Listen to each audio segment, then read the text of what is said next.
From atop the Rocky Mountains, the crossroads of the West, you are listening to the Liberty RoundTable Radio Talk Show. Back with you live, ladies and gentlemen. Sam Bushman, hard-hitting news that networks refuse to use, no doubt continues now. This is the broadcast for August the 7th in the year of our Lord, 2025, hour 2 at 2. Promoting God, family, country, protecting life, liberty, and property. That's who we are. That's what we do. Wow, there's so much to cover, so little time. Our special guest today, Steve Stockman, former Congressman, Texas. Welcome back, my friend. Well, thank you for having me back on. It's great hearing your voice again. There's so much going on in the news, it's not even funny, man. So you got the big old battle in Texas. We talked about it quite a bit with James Edwards yesterday. I want to bring it up to Steve Stockman today. This issue about the redistricting in Texas. The Republicans believe they can change the game, gain 5 seats. They believe that it's been manipulated against them for some time. Their view is they want to bring it back to kind of common sense. The Democrats cry foul, claim it's gerrymandering. Poor Jerry. Just saying. Anyway, and so it's a big battle. And what happened, the latest, is that they fled. The Democrats just simply bailed, went to Illinois, scattered to the winds, so they wouldn't have to vote on this thing. The Republicans are mad. You've got the legislative body in Texas, as well as the governor, basically saying, hey, you can't do that. We're going to arrest you, etc. And now they then asked for help by the FBI. FBI then approves request to locate fleeing Texas Democrats. Patrick Halk writes the piece. Senator John Cornyn, Republican in Texas, revealed that the FBI has agreed to help law enforcement locate and potentially arrest Texas Democratic lawmakers who left to prevent a quorum, right? And block a controversial redistricting vote. It's a big deal. The Hill's reporting it. Everybody's on this thing. It's a huge story. Steve, with that thought, welcome. Thank you for having me. I'm a little bit dubious, though, because John Cornyn's never conservative unless it's election time. And just like Robin showing up in your yard in springtime, he shows up and starts doing conservative things. He's running for office. He's 10 points behind. And now he's calling for common sense. And that's, to me, a little bit dubious. But I can give you a quick background on this. There were some districts that were drawn at the last time we drew districts. And we drew lines like they're drawing now, but it was Republican congressmen who wanted really like overweighted districts where it was 80% Republican. So historically, sometimes Republicans shoot themselves in the foot, and I would have to say this is a case in which they should have done the right thing from the beginning and redrew those districts that would have been more fair. It's kind of funny, too. I don't know if you saw it, Sam, but the Massachusetts says they're going to retaliate by redrawing their districts. There's not a single Republican district in their state because they gerrymandered it so much. So the press ran with it, never mentioning that there's not a Republican seat. They don't have to redistrict. There's none. And where's this at? Massachusetts. Well, maybe if they redistrict it, maybe there will be a Republican seat down the road, you know? No, she said, this is outrageous. We're going to have to redistrict or something. And yeah, please do. You know, they gerrymandered. And then you saw Illinois where they fled to. That thing was really was voted one of the most corrupt, gerrymandered states in the country. It's kind of ironic they fled to Illinois. All right, so you're saying that the Republicans went too far and kind of gave themselves unfair advantage in this, and that's what's kind of causing the big backlash. And you're saying, hey, they should have been honest and done it right in the first place? Yeah, in fact, I tell you, I was there also. I don't know if people remember Tom DeLay, but we meet, the Republicans meet every Thursday in Congress for lunch. And Tom came in, who great congressman, by the way, and recently lost his wife. But anyhow, he had a nickname of the Hammer, and he came in and said, look, guys, we're not giving you districts that are 80, 90% Republican. He says, everybody in this room is going to get a 55% district. If you can't win with 55%, then you don't belong in Congress. And there was some groaning and complaining, but every Republican got a 50 or close to it, 55%, and we picked up several seats by doing that. This time around, Tom wasn't there, and the Republicans said, "Oh no, we got to have 80% districts."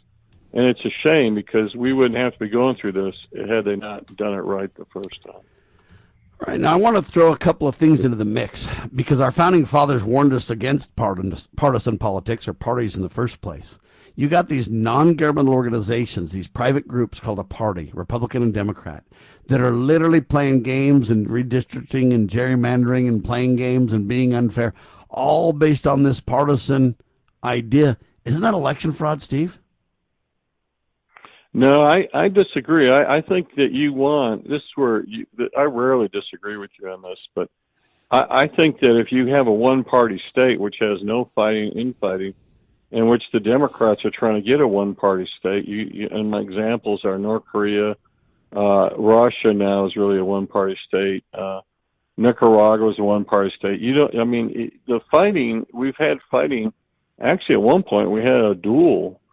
I mean, the fighting and disagreements, it's best to, do it in the open and do it in front of everybody. And I think that if we ever go to a one-party state, we're asking for authoritarians to rule our lives. And at that point, then they start taking away individual freedoms. Yeah, I agree 100%. I'm not advocating for a one-party state. I'm advocating for the parties over. There's no parties at all. You don't get special privilege by creating a, quote, Republican union, so to speak, or a Democrat union, so to speak. I'm an advocate of no parties. That's what the founding fathers talked about. They said parties would destroy the country.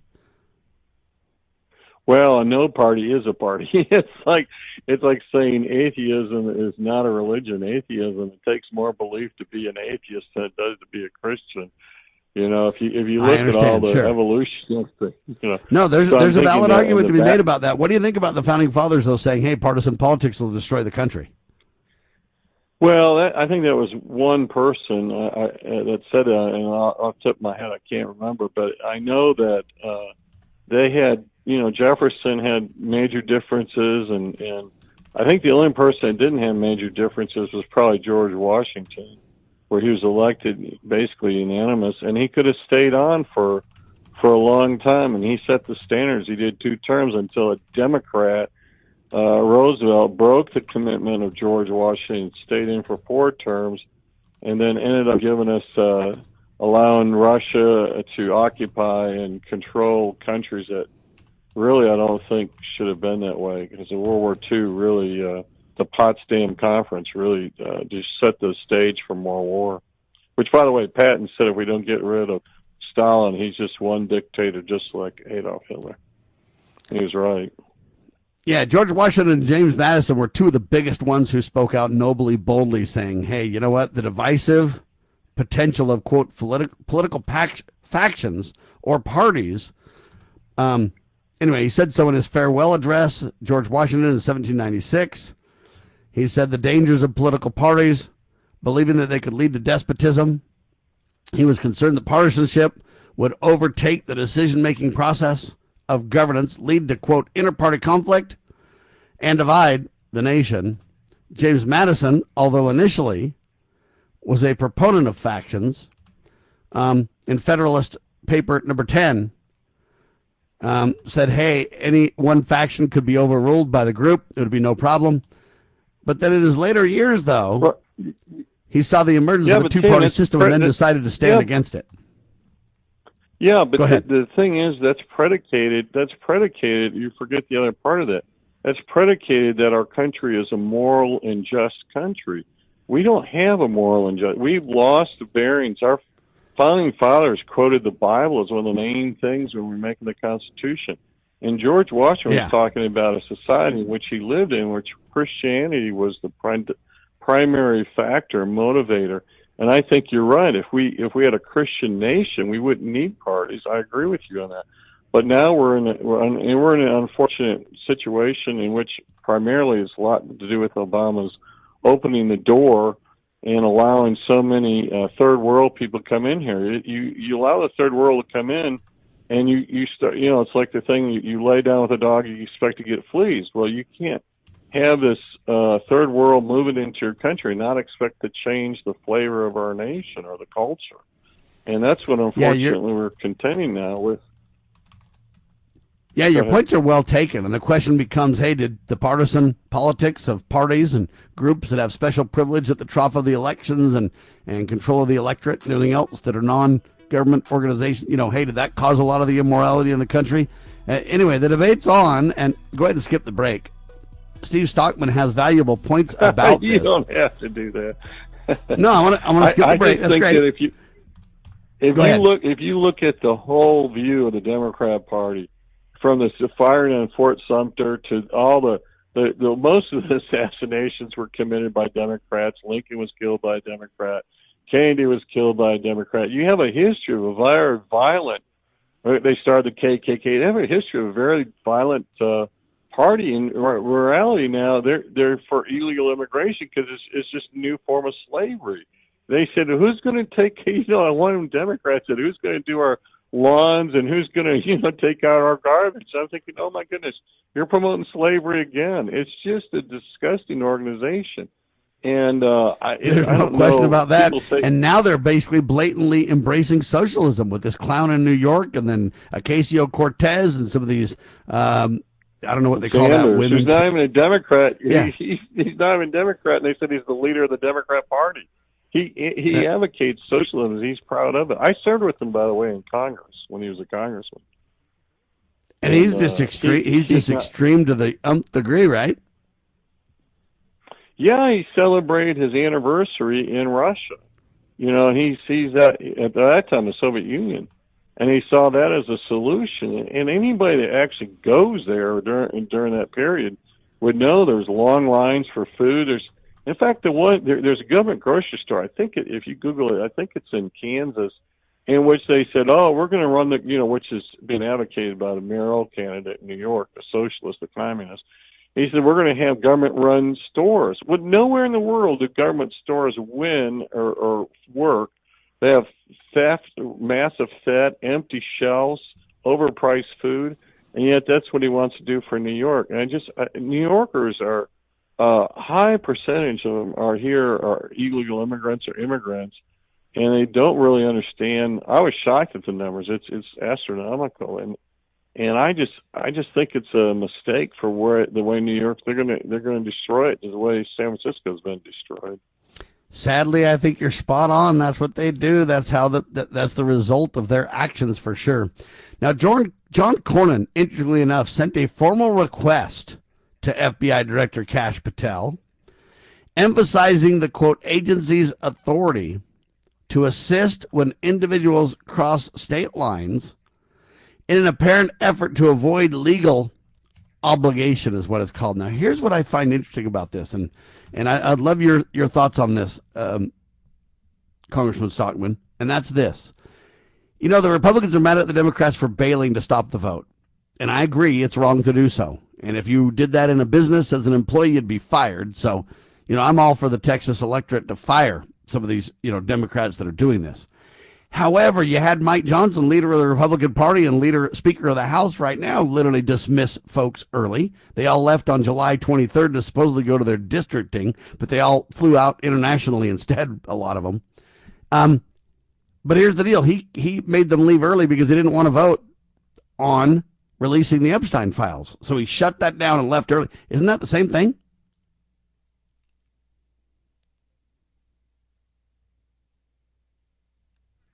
Uh-oh, I think we lost Steve. Shoot. Man, right when the best question, oh, geez. All right, we'll get a hold of him. But, Steve Stockman's correct in that Senator John Cornyn is not a conservative, right?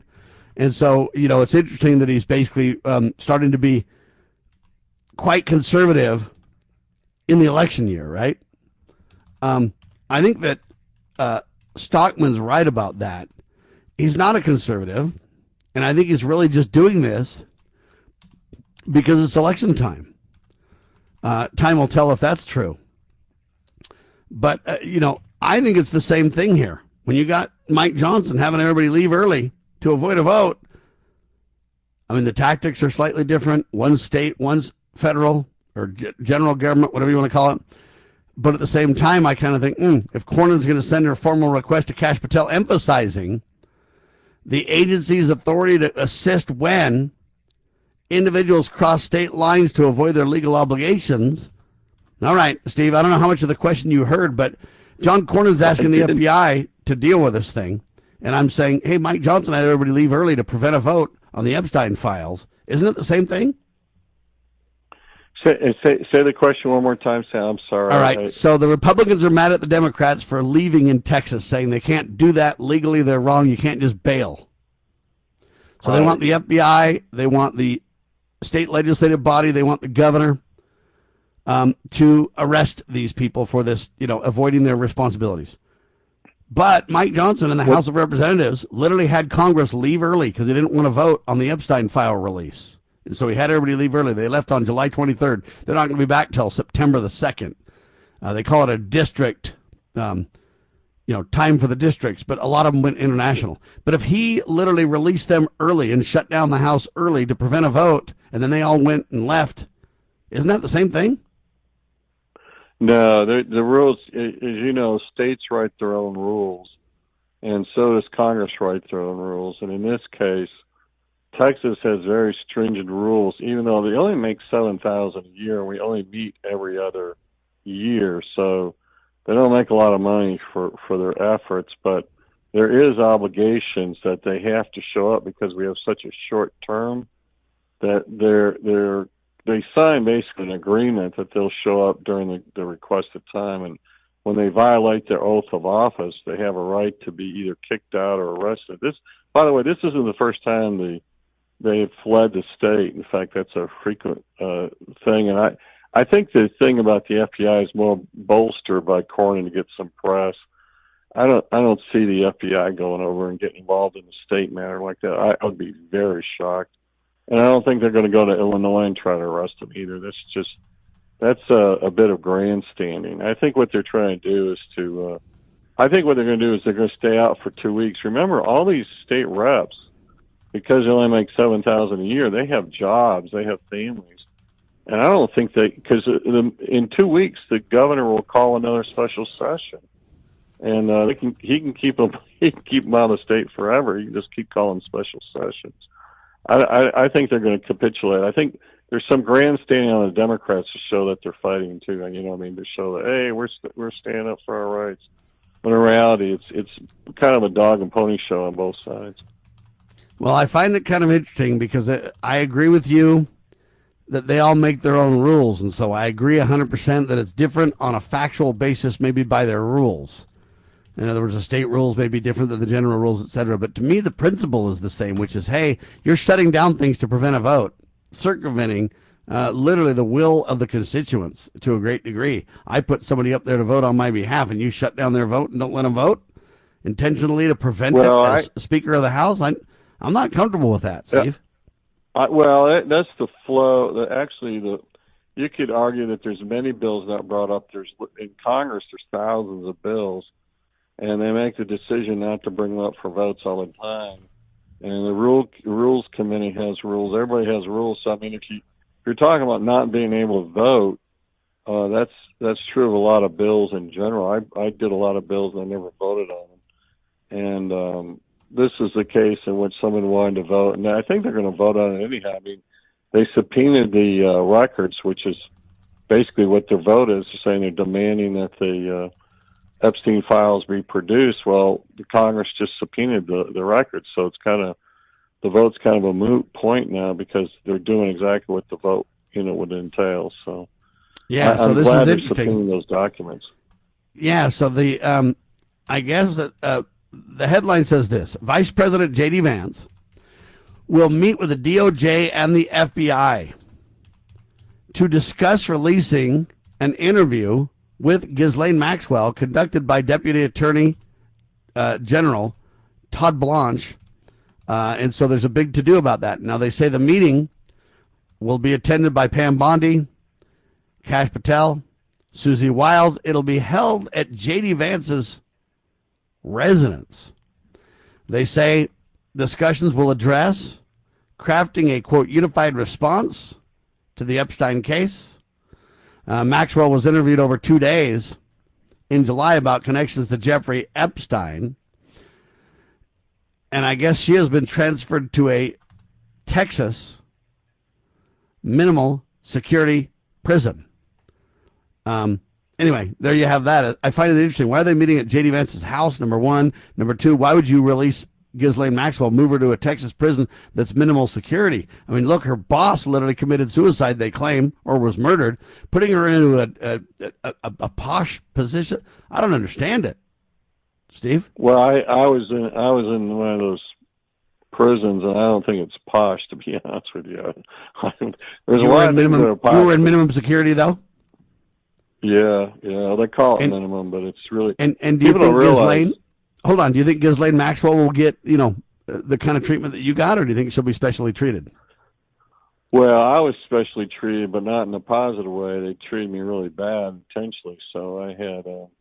my room was constantly being rifled, where they throw everything out in the hallway, and my medication was stopped. And then the other time they tried to give me a huge injection of insulin. I'm a diabetic, and had I taken that, I probably would have been still in a coma. So yeah, I got special treatment, but not the way that normal people would want. I mean, the treatment I got was unusual, and it wasn't for the positive. But I think in her case, she was getting in, what's not mentioned, is she was getting threats and things, which is totally possible where she was on her life. And there's a lot of people that are not good in prison, and they want to extract something from her. So they probably were mistreating her, the fellow inmates, more so than the guards. Now, in my case, it was the guards, because I represented that area, and they were Democrats. Some of the guards were wearing BLM masks and things like that. So, I mean, it's different circumstances, but it's probably for the same thing, and more for the safety. And they don't want to have her expire on his watch. I think that's one reason why they moved her. And moving her to a minimum security prison, would that increase her safety, you think? Well, the people don't understand is that, first of all, none of the people in those minimum securities are allowed to be sexual predators, which is kind of interesting that she's apparently got an exception for that rule. And so, but the people there are soon to be getting out, and so they're really well behaved because they don't want to screw up. They're near the doors, so they don't want to screw up. So the chances of her getting threatened there or mistreated are much lower than if she's at a. Yeah, they're better behaved. They trust him more. In fact, in the case where I was, they call it Bloody Beaumont because it doesn't make the news, but I'd say every other week I think someone was murdered in the high prison, the very strict prison, and there were a lot of MS-13 there and stuff. And our camp, or where we minimum security, we were forced to go over there and clean up the blood and stuff. And you have to work and you have to do certain things, but it's not. I think the image of the federal prisons changed when 60 Minutes did a expose on it, and then it changed dramatically. So it's no longer a country club as many people think it is. All right. It's also interesting that they're going to meet in JD Vance's house for this discussion. What's up with that? That's actually, the naval. It's not really his house. It's the vice president residency, which is actually near the Norwegian embassy. All right, so it sounds like it's his personal residence, and he might live there, but the fact is it's kind of like the White House. All kind of things happen there. Yeah, exactly. I see. And then Maxwell's attorneys recently fought to keep the jury transcripts private. I find that interesting as well. Yeah, that's because she probably dropped some names. Well, that's what we're all after, is kind of getting to the bottom of those names and starting to investigate who they are. I think we ought to start with Bill Clinton, don't you think? Well, Bill Clinton and Bill Gates. I mean, both of them. I mean, Gates got divorced over it. Operation Takedown Bill. Steve Stockman with me. Hang tight, everybody. How would you like to help this program reach more people and earn silver at the same time? Call or text 801-669-2211 for complete details. Breaking news this hour from Town Hall. I'm Rich Thomason. Russian President Putin says he hopes to meet next week with President Trump, possibly in the United Arab Emirates. The news comes on the eve of a White House deadline for Moscow to show progress toward ending the 3-year-old war in Ukraine.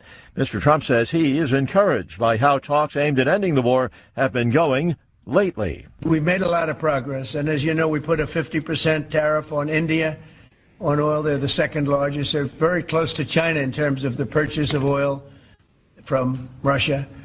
But so I don't know if that had anything to do with it, but we've had very productive talks today. And President Trump's wide-ranging tariffs are in effect as of today. Goods from more than 60 countries and the European Union face tariff rates that range between 10 and 41%. The president threatens to slap steep tariffs on imported technology. We'll be putting a tariff on of approximately 100% on chips and semiconductors.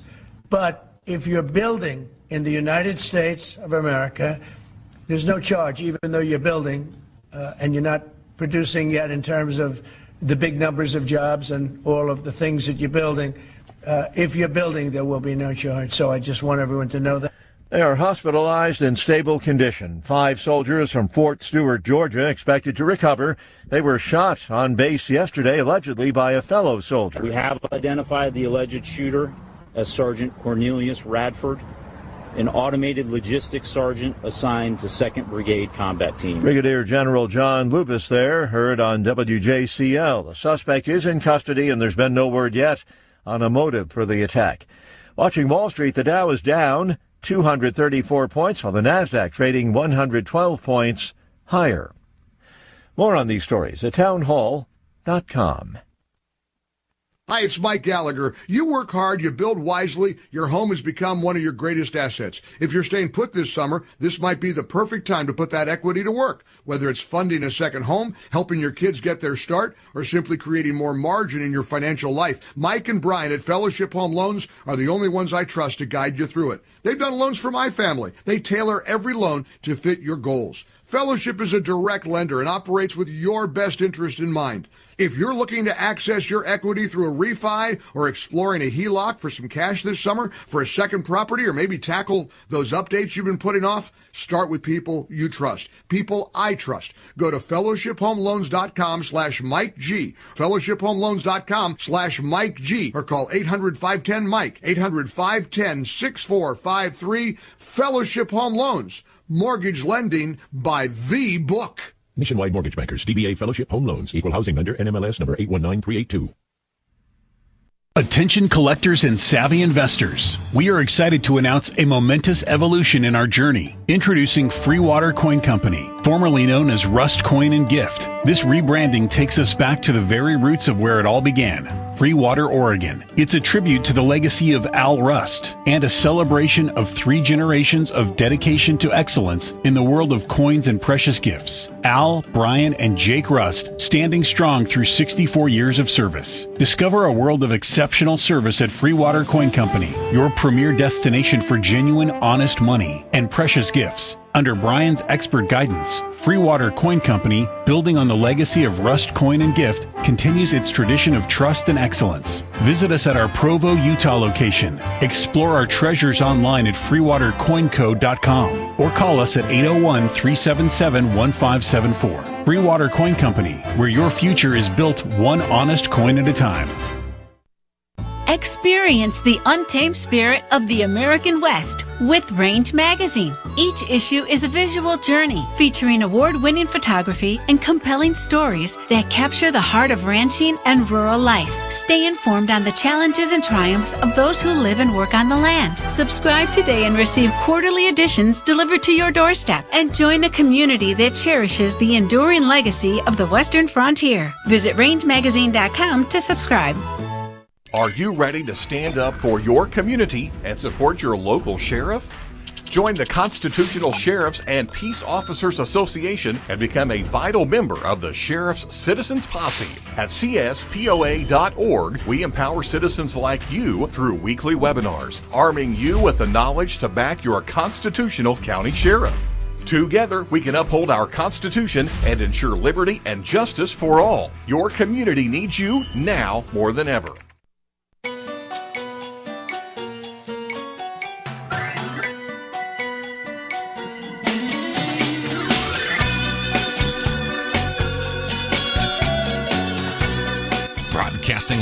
Live from atop the Rocky Mountains, the crossroads of the West. You are listening to the Liberty RoundTable Radio Talk Show.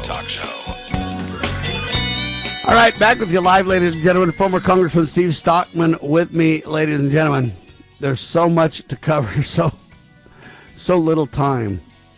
All right, Marsha Blackburn, conservative Republican of Tennessee, announces her gubernatorial bid, aiming to become the state's first female governor. Now, here's the interesting thing about it is she had secured her Senate term, but a year later now she's going to drop out. Her campaign launch video emphasizes her close alignment with Trump and conservative values. She is running because I guess Bill Lee's got term limits. And she faces competition from Representative John Rose, but she's seen as the favorite for the Republican nomination. Steve, you served with her, right? Yes, I did, and she's a very nice person, and I think this is really more about once you get up in age, you're traveling back and forth to D.C. sometimes every weekend, and I'm guessing she probably wants to stay home in Tennessee a little bit more, and this is a way to exit gracefully, and then kind of, my hunch is this will be her last political venture is running for governor, and I think this is the way I don't know her age, but I think she's probably looking at wanting to do something, it's a little bit less travel and be with her family more, grandkids and so forth. Do you think that she can win? The Republican primary is set for August 6th. 2026. So well, you think she's going to win? Like you point out, as you point out, she just ran, and I think she's probably got quite a bit of money. She could raise quite a bit of money, so it boils down to money and AIM ID. I think she's got both of those, so the chance of her winning is pretty high, I'm guessing. All right. Well, do you think she can win? Yeah, I do. Yeah, she's got high name ID. She's got money. And she just ran, so everybody knows her name. Yeah, she was born in 52, by the way. So what is that, 73, something like that? Yeah. So if she does 4 years or 8 years, she'll be near 80, and I think she's got kids and grandkids. So I'm sure she's probably. Yeah, then we can take a bow, Mrs. Marsha Blackburn. That's right? Yeah. There you go. Yeah. All right. Infinitely enough, I want to talk a little bit about digital currencies because they're all the rage and everything else, and everybody's kind of wondering what's going on and everything else. You were kind of early on that topic with a couple of bills and a whole lot more, right? Yeah, this is now 12, 13 years ago. I was called crazy. In fact, I had one congressman said, Stockman, I don't know what's wrong with your brain. He said, this stuff's never going to go anywhere. It's going to go broke. He said all those things to me. And I introduced a bill to help out the industry, and it wasn't even taken up because it was so esoteric at the time. And it's really strange now to see all the congressmen, begging for cryptocurrency donors and stuff, because when I organized one of the first lobbying days in Congress to kind of explain what cryptocurrency is and distributed accounting and blockchain, and we were kind of ostracized. We got to speak with the interns. We didn't get to speak with any members, but now it's the other way around. The members are begging for them to come in and meet with them because it's grown to such a huge thing. And actually, if you start using distributive accounting, the industry is going to be in the trillions and trillions of dollars. The problem, which I spoke on, Sam, I gave a speech in 13 or 14 in Chicago, and I said that if this is like a knife can be used for cutting turkey or can be used for nefarious things. And I said, my hope is that the government never gets in control of the technology in use for cryptocurrency, because then it can control people in a way that is horrible, almost like what you're seeing in China now, where they can't buy groceries, they can't go to school or anything, and they're literally the homelessness in China. Yeah, it's tied like to a credit score based on your behavior and their view, the government's view, right? Yeah, like ESG. I mean, it was. If they didn't tout the party line, or if they liked something wrong on the internet. In fact, the kids are, their phone lights up a certain color, and their kids are even barred from getting near them. It's really horrible. It's a very, so I mean, that's kind of the prediction I made, that if they ever got a hold of it, and if it comes here, the Americans, despite their desire for freedom, will be a captive nation, and we'll end the way we used to ever be. It's exciting. It can do a lot of good, but it can also lead to a lot of very, very bad things. So what do you think the future is? I'm kind of convinced they're going to use it for nefarious purposes. I'm not comfortable with the way this is starting to unfold.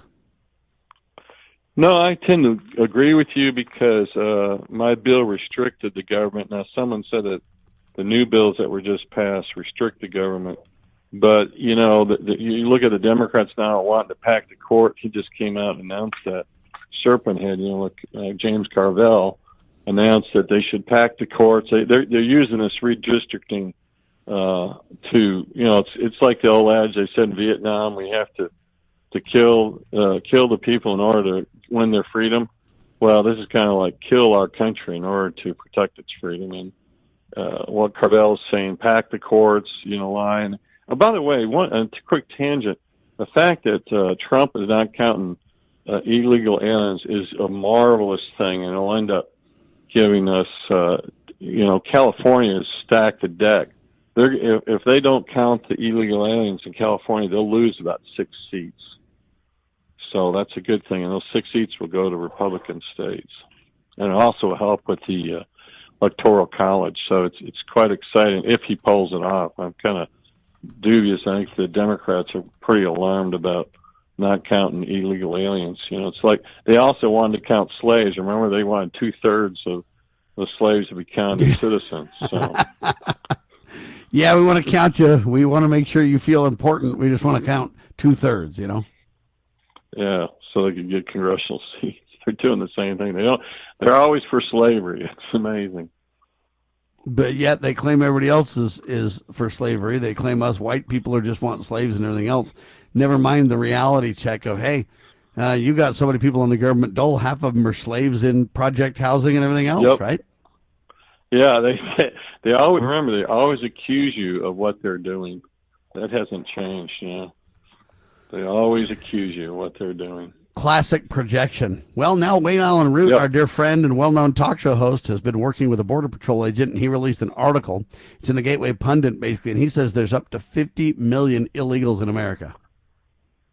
I believe there's a lot. I mean, I'm shocked when, in fact, I wrote a letter to Obama in my district, because we were getting demographic shifts at such a dramatic rate. He was dumping them in my district. And, of course, my letter was ignored, but it was very obvious what he's doing. I met with some of the people that were coming here, and they were just really thankful for Obama. He was letting in over 100,000 families, people, I mean. And remember, when you let one person in, you let in their family. So if you let 100,000 immigrants come in, you're really letting in about 500,000. And he let in 100,000 Muslims per month for 8 years into our country, and you can see the changes. You see it in Columbia University. You see it in the riots that happen. You can see the dramatic change in our culture, and they really are trying to change the culture. And it's unfortunately been successful in a lot of areas, including New York. Wow. Well, folks, this is something we've got to take seriously. In the next segment, I'm going to talk more about Wayne Root's column on this topic, because he says there's 50 million Americans illegally in the USA. We can and must deport them all. Here's the top 10 ways for President Trump to get it done efficiently and quickly. Pretty interesting column. We love Wayne. He's a great American. He's a good guy. Yeah. He's a good guy, and he's right on. Well, Steve, we know you got to fly. We know you got somewhere to be. Thank you so much for your time, my friend. We'll have you back soon. Thank you again, Sam. God bless you, and God bless your listeners. Thank you. Bye-bye. He's free, ladies and gentlemen. They're redistricting Texas. He's got an eye on that ball, as well as he's got an eye on all kinds of politics, folks. He was one of the original folks dealing with crypto. He was one of the original folks dealing with so many things that we're dealing with now, and they mocked him and ridiculed him and literally did everything they could to shut him down. And, well, the same people that were kind of wanting to shut him down now are kind of wondering, how did you know, Steve? And, how can we get your guidance and your involvement? And it's kind of interesting how that works. Sadly, he needs a pardon from President Trump, by the way. A full pardon, not just a, delaying or stopping or minimizing of his sentence. We need a full pardon. Help us get a hold of Trump to get that done, will you? Former Congressman Steve Stockman doing a great job. Hang tight. Liberty Roundtable Live. You know where the solution can be found, Mr. President? In churches, in wedding chapels, in maternity wards across the country and around the world. More babies will mean forward-looking adults, the sort we need to tackle long-term, large-scale problems. American babies in particular are likely going to be wealthier, better educated, and more conservation-minded than children raised in still industrializing countries. As economist Tyler Cowen recently wrote, quote, "By having more children, you're making your nation more populous, thus boosting its capacity to solve climate change. The planet does not need for us to think globally and act locally so much as it needs us to think family and act personally. The solution to so many of our problems, at all times and in all places, is to fall in love, get married, and have some kids." This is a battle between truth and deceit, a battle between forces that would enslave this country in darkness and between a media that wants to present you with the truth. We are being censored. America's news outlets no longer provide the truth. 90% of news outlets in the United States are controlled by 6 corporations. The mission of the Epoch Times is to chase the truth, to ground all statements in fact. TheEpochTimes.com. Looking for an IT partner that truly understands your needs? Managed IT Services is the answer. We meet with you regularly to discuss your goals and form a tailored technology plan. Our customers have called us a trusted advisor who delivers. When it comes to IT, we do it all. Firewalls, cloud storage, server migration, and more. Say goodbye to long-term contracts and hello to a team that earns your business month after month. Call 801-706-6980 now and let Managed IT Services transform your IT experience.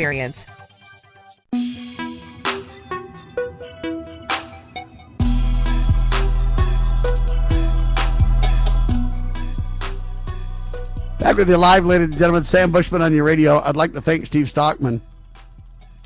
I'm telling you right now, he's praising Wayne Root for being a wonderful American, and I concur with that. I also concur that Steve Stockman, former congressman, doing a great job. He's really an American hero, in my opinion, ladies and gentlemen. All right, so Wayne Allen Root writes a column, and it's in the gatewaypundit.com, okay? And it's a great column. And the reason I'm hesitating is because, I'm always the guy that puts together solutions, ideas.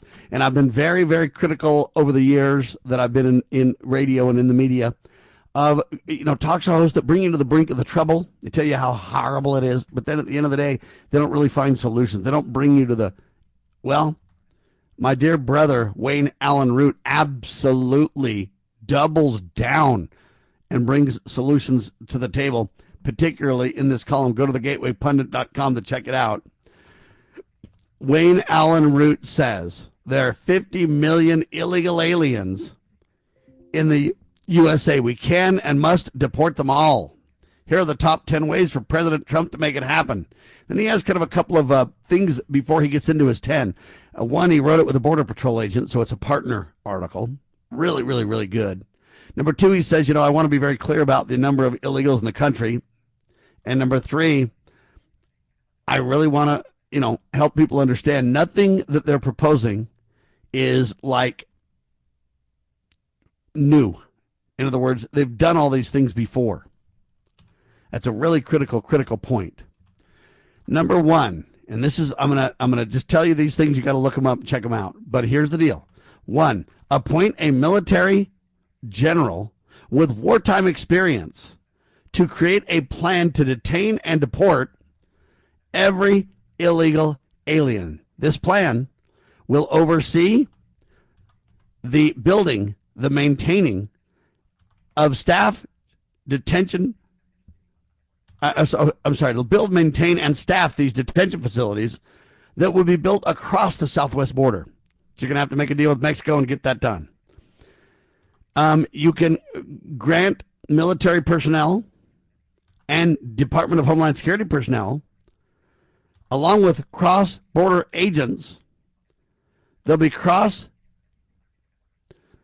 designated, and they'll be what's called immigration judges that'll be working to deport 24/7. Yeah, they'll process 24/7 these cases.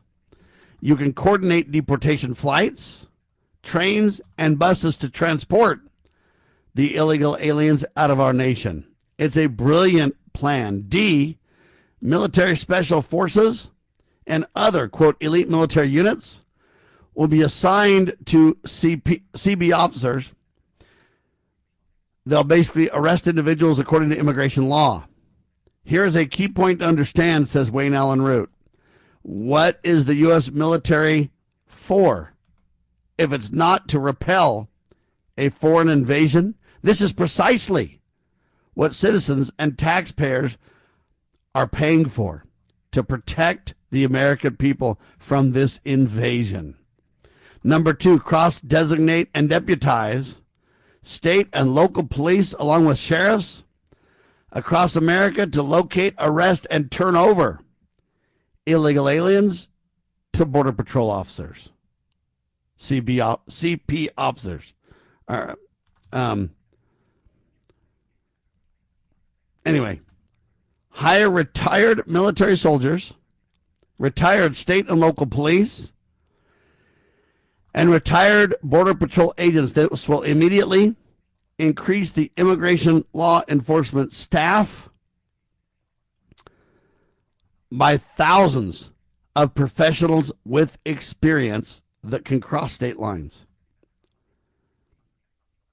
Yeah. Number 4, make it so difficult to live, work, and move in the United States for illegal aliens that they will self-deport. This is huge in my opinion. Make it so difficult to live, work, and move in the United States of America for illegal aliens that they self-deport by the millions. Yeah. Enforce E-Verify so no illegal alien can work. Require real ID to ensure that non-citizens cannot function in America anymore. All welfare, food stamps, free health care, and public school benefits for illegal aliens will be banned permanently. Any sanctuary state, city, or county immediately loses all federal funding. Yeah. And then increase enforcement nationwide. If somebody hires illegal aliens, you can let them go the first time, be pretty soft on them. But if it's repeated offenses, shut down their businesses. With one caveat, businesses like hotels, restaurants, farms, and agriculture will have a, quote, 1-year phase-in period to terminate all their non-citizen employees and replace them with citizen U.S. workers. Yeah, this period will end while Trump's still in office. It'll be strictly enforced. Yeah. Anyway, very good. Number 5. You've got to replace all the workers with U.S. citizens. They say, next, we need to tax remittance monies sent outside of the United States at rates so high to make sending money home to your family is not feasible. The GOP-controlled Congress must pass voter fraud ID, including, listen, photo and thumbprint ID, exactly like Mexico uses for elections. President Trump must use executive action to institute, quote, census security reform that bans illegals from voting. Self-deportation will save America hundreds of billions of taxpayer dollars versus carrying out forced deportations. So in addition to cutting off all welfare and health care benefits, listen, you offer a $5,000 bonus to every illegal that self-deports. I agree with that. Yeah. Think about that. If you self-deport, you'll get benefits. This $5,000 bonus is a bargain to force every possible illegal alien to pick up and leave, compared to the onerous cost of leaving them in the USA and or the extraordinary cost of deporting them ourselves. 10, finally, he says, we point out that the invasion of 50 million foreigners, including MS-13 gang members, and then he talks about all kinds of other Hezbollah and Chinese and all these other, it's absolutely positively a national emergency. Therefore, President Trump must publicly announce that this border invasion is now officially declared a national emergency. Now,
can you hear me now?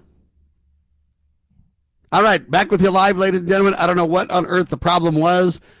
Disconnection on the internet. Anyway, this column by Wayne Allen Root is incredible. I support it for the most part. There's a few things I'm not really comfortable with in there.